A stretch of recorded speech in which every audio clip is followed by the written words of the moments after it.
nangezihlabelelo nimdumise noNkulunkulu ngamazwi amaphimbo wenu, nenze umsindo ngamaphimbo wenu uphakamele kuNkulunkulu ngezinhliziyo eziphelelwe amagama, indlela esi-expecte ukuthi siphendulane ngayo, indlela emnandi nendlela eduduzayo.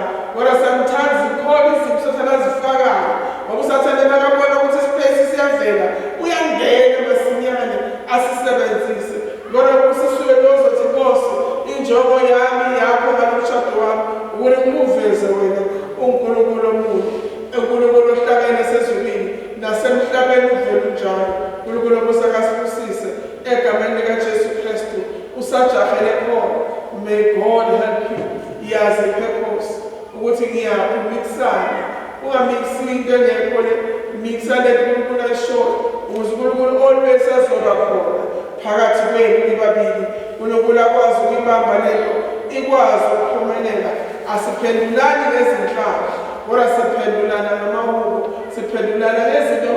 Ngakhuluma ngamahubo kusho ukuthi amazwi azowakha, amazwi azoduduza, amazwi azothokozisa umoya. Siphendulana ngawo lawo mazwi nasemishadweni yethu. uNkulunkulu omusa akasibusise. Siyathandana, siyathembana futhi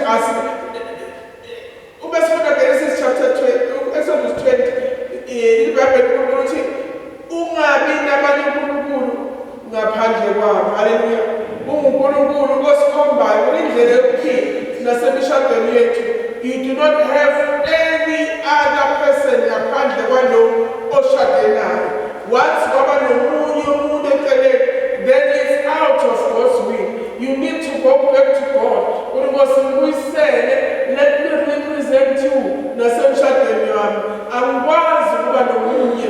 uNkulunkulu mina uNkulunkulu onomona. Uma umuntu azothi hayi unesikhwele kakhulu, isikhwele kakhulu yebo siyafuneka, because wazi ukuthi nguye kuphela ofanele besempilweni yakho. So ufuna ukuthi always yazi ukuthi ezinye izinto they are there to help us. Uma uhlezi nomuntu ene-jealousy nawe, kusho ukuthi wenziwe ukuthi uyakuthanda. uNkulunkulu ushilo wathi uyasithanda, akavumi ukuthi sibe nabanye oNkulunkulu ngaphandle kwethu.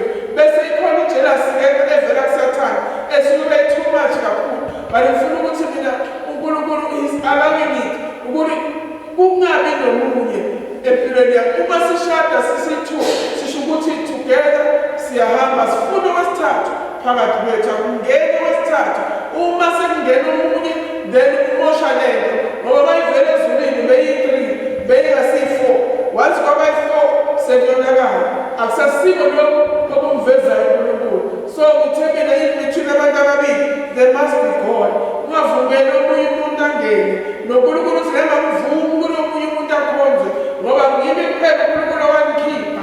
Amagama nawo wesifazane nawo wendoda, nguwe kuphela owamshada, akekho omunye owamshada, kodwa nguwe kuphela. So kufanele siphile sithembela kuwo wonke ama-vows esiwavawile mhla sivawu phambi kaNkulunkulu. Ungavawi futhi ngathi sikhanselana ama-wedding, sithi Nkosi sisize sikhule lapha kuma-wedding. Kunezinto eziningi, yebo kuhle kona sishaya ama-step kumnandi sidukwa kahle, but kukhona ukungalaleli ngale-excitement nalento eyenzakalayo. Thola ziduka nje kuphela kodwa ungalaleli uyambona noma kushada nje bona alokandindisa amehlo uyabona ukuthi halo noma sikhulumana akasisize nokuthi sithini. So-ke kuyabiza ukuthi be sober-minded noma ngabe wedding ngaba khona, but mayingakwenzi ukuthi umiste izinto ezizobe zikhulunywa lapho ezizobe zikwakha ukuthi wakhele ube ngumakoti ozoveza izulu ukhona emhlabeni. uNkulunkulu omusa akasibusise. So uNkulunkulu akagcine egameni likaJesu. Represent God ngayo yonke into. Umuntu ofanele beseduze kwakho umungo kaNkulunkulu nakaba ngokaNkulunkulu. Represent God. Uma sithi Elohim siyanibingelela abazalwane, ngisho njalo siyanibingelela abazalwane egameni likaJesu. Yabona uma sokhona nje ukuthi omunye umuntu uyahamba nje azilandele, omunye umuntu afika la uzozwa lawo nje asho nibingelela abazalwane egameni likaNkulunkulu. Shaya bana hayi kwenye le hayi khona kayibambi ikhameni kaNkulunkulu uyabona ukuthi uvele kucace nje usebenzayo ayihlanganiswa ayikho le ndaba. So ngifuna ukuthi let us remain ekutheni sithi Nkosi ngayo yonke into the partner engizoba naye the partner naye must be what you want empilweni yami umntwana wakho yizinto bazalwane sithandane.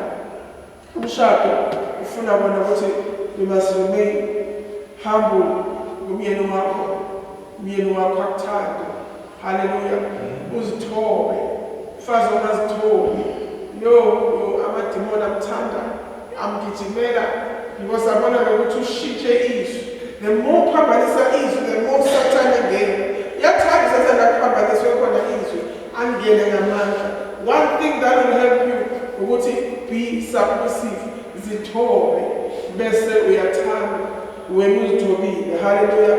Egameni kaJesu siphinde futhi sinakelelane sithandane sibe nanhliziyonye yabona kube umngani wakho umhlobo wena iBhayibheli mayefika uRebecca efika ekhaya Isaac kwafika waba unkosikazi wakhe wamthatha waba unkosikazi wakhe ngoba bese kushona umama wakhe waphinde waba umama wakhe ngoba uNkulunkulu le relationship ayifunayo ukuthi umuntu abe unkosikazi wakhe aphinde abe umama wakhe ube indoda yami uphinde ube ubaba wami ngingasabi kusho ukuthi hey manje ngihlangana nenkinga so kunabanye basaba nokusho ukuthi yazi labantu ngine-challenge so ngicela ukukhulekisa ngoba angazasho nje ya dala ubonile wena dala imali ngisolo kubhekile yakubona indlela zakho ukuthi yabona manje uphezu kwayo phela ngithi ngiyabika ngi-prayer partner yami ukhulekise ngizolokuthakathaka lokhu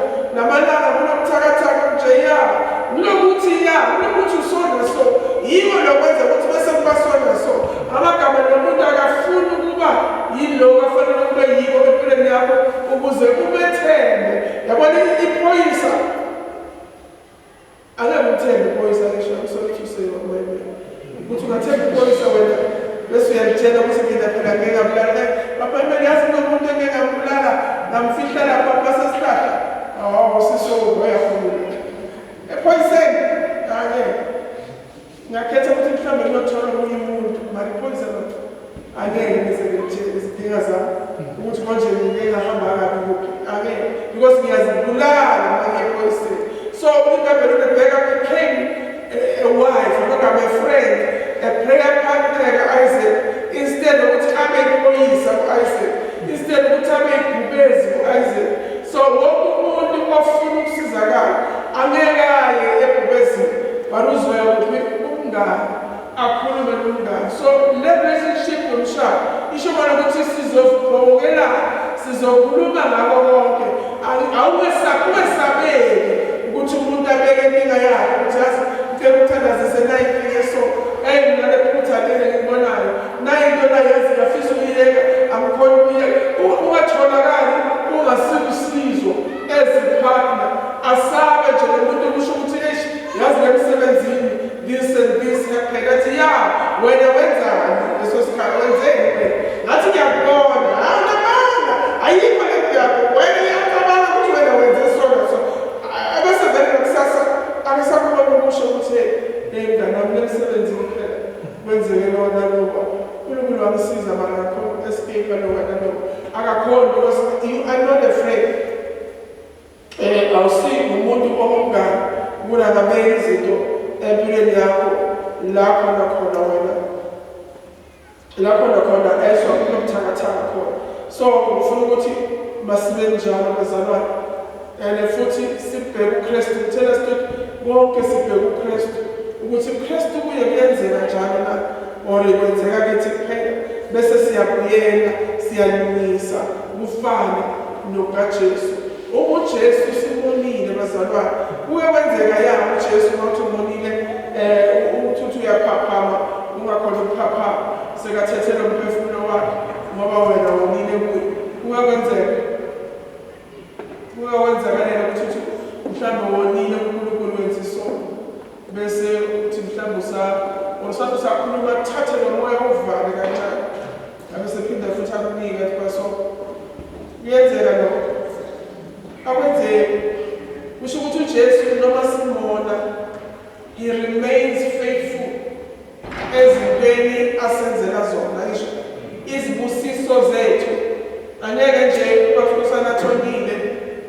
athi manje yafika lapho ebhizinisi lathole sekungathi sitolo asisekho ngoba wonile uNkulunkulu akwenzeka ngisho iBhayibheli uma esibusisa siba ngababusisa impela ngisho akekho bathatha lesibusiso sethu so-ke but masibheke emishadweni uma usayongena emishadweni make the point ukuthi emishadweni senza kahle regardless of izinto ezenzeke kabi asithi ngoba kwenzeke kabi then nami asisangishinani emshadweni ufuna ukusho njalo asike ukuthi ngoba wenze so uzozibona ukuthi uzodlala angipheki iviki lonke angipheki uzozibona ukuthi uzodlala asenze njalo iviki lonke angifuna ukuthini uzozibona yena ukuthi uphuma njani iviki lonke or inyanga yonke angizomnika imali ngobaba basho bathemba imali angizomnika nesenti uzozibona ukuthi uzodlala imali yami this time akayithola kosa ukuthi noma ngabe uyenza ukuthi ngiyakukwatisa kanti uncela ukuthi ubheke idate ukuthi namhla zingaki zi-26 osamuzibamba ngiziphathe ingakhombisi ukuthi ngithukuthele because ngiyazi ukuthi imali yakhe ngeke ize ngiyibone ngoba ngikhombise ukuthukuthela avela athi nje angeke uze ngizobona uzodlala nawe sowuhleka ngoba hayi ukuthi uyahleka ukuthi kumnandi kanti ubheke ngabasinathi le mali kanti uJesu uma sithi siveza yena emshadweni akasisangishini ngalutho noma ngaba sibenzi kahle but he remains faithful ezintweni eshilo ukuthi nginenzela zona ngizomnikeza lona he remains faithful bazalwane lemishado yethu ayibuyele entandweni kaKristu nawe usashada ithi ngifuna ukushada umshado ozorepresent uJesu siphelele isikhathi salezinto zonke ezikhona umshado yazi ubambe ukusathana abathi ufuna uku-attack angakhona uku-attack stand in unity stand in union ngoba usathana manje akasenawo amandla ukumukiwa amandla ngokuthi asi-attack asehlule kodwa sizomehlula uma sizonamathela ezweni sizomehlula bazowukhesa umshado wakho ngeke baze bawuthole bekhulumile abakhulumayo beyile labayakhona ukuthi kunabantu abashada imishado yabanye abantu abathi bafuna ukushada baye kubaba uzibani afika athi letha umshado wena mina ngiyakushadisa letha umshado noma wakabani mina ufuna wona letha wona bathatha umshado wakazibani awumikise kubaba ubani eBelfast baba ubani afika ahlanganise laba abantu abakhethile laba baqala manje balwa into ehambayo ababhekana bakabhana bajimisana ngenxa ukuthi utshontshiwe asenamshado lapha utshontshiwe so ukuntshontsha kwawo kuya ngokuthi abanikazi bawubambe njani when there's unity there's God owehlela lapho uma uNkulunkulu ehlela lapho they won't be able to touch your things ngoba uNkulunkulu ehlele kulo mshado wobunye uNkulunkulu akasiza egameni likaJesu Kristu uma uthathwa iswa la uyoshada nomuntu ubona sokufaka umthufanyana umuntu osezweni ufake umthufanyana noma asezweni so ufaka umthufanyana ngapha nenelwa into ehambayo hambile nomshado use so kudinga uNkulunkulu abuyise through deliverance abuyise lo mshado ubuyele bese simeni so ke untouchable ngoba there's no unity it's not following the word of God ngalendlela fanele ufune ulandele ngayo so uNkulunkulu uyasiphephisa ngokuthi asibuyisele emshadweni oyintando yakhe uyasivikela ukuthi singatholakali sisezintweni ezizolimaza impilo yethu egameni likaJesu haleluya so uNkulunkulu akasisize nakubo konkuningi esinako kuningi okuvezwa yizwi lamalanga uNkulunkulu yakuvumulula akuveza ekhuluma through his word ekhuluma ukuthi nalo so uNkulunkulu akasibuyisele konke egameni likaJesu haleluya simrepresente kahle we are his church abekho abanye abantu abafanele baveze umshado right kakhulu endaweni nathi si Elohim God has trusted us yonke into enhle was expected ukuthi ivele kithi Yebo, I do not refuse ukuthi si-attack-iwe isithi, but manje we have every right yokuvala because ulwazi luyasikhulula. When we know ulisizeleni emshadweni, siyakhululeka. Kunezinto engasasibamba kizo usathane because uNkulunkulu sosikhululile egameni likaJesu. Hlala endaweni yakho yokuzithoba. Baba hlala endaweni yakhe yokuthamba. Noma advice abantu, ba-advise ngaleyo ndlela egameni likaJesu Kristu. Thatha indawo yakho. Ungakhodi thatha indawo yakho. Umkhwenyana. uNkulunkulu Musa akubusise kuyahlalela ukusizwa inkosi egameni likaJesu. Haleluya. Kunale ngoma ithi ngimbani na ngingumakoti enkosi. Yazabo ngingubani na ngingumakoti enkosi. Wenza ngiyamphekela umyeni, ngiyamhlonipha njengokusho kwezwi lakhe. Ake sihlabele ngoma.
umakoti kuphi?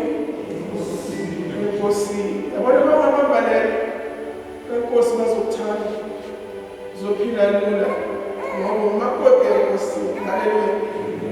Uyamthanda baba, umyeni kuphi? Enkosini. Haleluya. Ukhwenyana enkosini. Haleluya. Uyamthanda njengani? Njengokusho kwakhe kwezwi lakhe. Haleluya. Sibuyele ezwini lakhe bazalwane. Haleluya. Nabo bokwethu sibuyele ezwini. May God bless us. Haleluya. Ngohlabelele egameni likaJesu Kristu. Enhliziyweni yakho kukhona ukuthi sometimes angenzanga kahle. Nkosi ngisize ngifuna ukwenza kahle. Uma unalowo mthandazo egameni likaJesu, uNkosi awona represent you, ngikuveze emshadweni wami. Sometimes ngibeke phezulu kanti kufanele kubeka phansi. Sometimes ngenze ngokwentando yami. Sometimes njengoba lasuke bekhuluma ukuthi ziningi izinto esi-advise ngazo. Uthi hayi nje sabashada besike so, awusomazini, somfundeli, zonke lezi zinto esikhulume zona. Engithi mina ngizibekisile lezwi ngakhombisa izwi lithini ngalezo zinto. So kuningi kakhulu bengithi sizothandaza esikhathini samanje.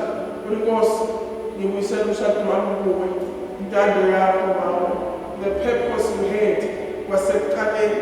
Sometimes you overlooking azange ngicabanga ukuthi konje you expect so much kimi. Akusinzima konke ngoba umoya ongcwele ukhona ukusiza. So ngifuna ukuthi sisho sithi Nkosi ngisize nami ngisamshada. Nkosi ngenze ngiyokuveza.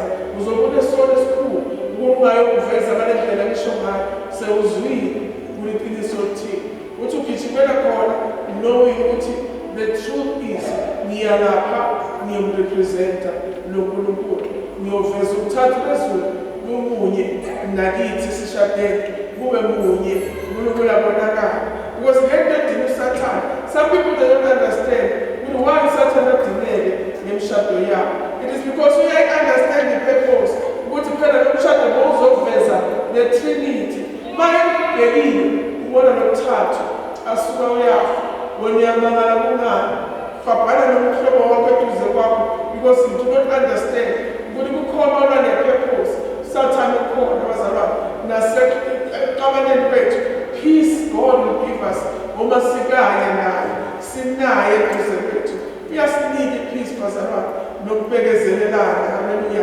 Egameni likaJesu uyasibekezelela uJesu nathi kumele sibekezelelane njengoba naye asibekezelela egameni likaJesu. Uma mhlawumbe ngiyathakasa ngithi ngifuna kuya interview mhlawumbe Friday ngi-interview ngiyathandaza Nkosi ngisize ngifuna ukuthi ngiphase ngithole lo msebenzi ngiye lapho ngifike ngihluleke ngingawutholi lo msebenzi. Uma kubuya la ngiyaqabana noNkulunkulu na ukuthi wayekanini sengamyekela ngisakhona siyakwenza lokho na asikwenzi but we remain sinethemba ukuthi kuzolunga next time. Siba nalethemba because we believe with God everything will be alright empilweni yethu nasemshadweni yethu. Let it be the same. Sikwazi ukwethemba ukuthi God will do it next time. God will fix things. Simethemba loNkulunkulu. So ngifuna ukusithandaze lona lowethi Nkosi nami ngibeke owami umshado esandleni sakho. Nkosi nathi ngenzana kahle ngibuyisele endaweni ngibeke endaweni lapho utholakala khona in unity. Kulapho uzothola uNkulunkulu. Lapho ngekho unity akekho uNkulunkulu. Sayoshada inkosi kunikeza into enamandla ezoba nobunye egameni likaJesu so that I may have peace. Ikhona ukukhonza purpose yakho ngami ikhona ukuqhubeka ingabanjezelwa izinto ngoba kungekho unity. Sizophakama sizithandazele egameni likaJesu. May God help us. Ngibona sisize egameni likaJesu. Thandazele wena. Yes, awuzobuzwa ngomunye umuntu kanti uzobuzwa ngawo uma ufika phambi kaNkulunkulu. Noma ungathi uyamazi mana umuntu emhlezi nayo isitabha njani.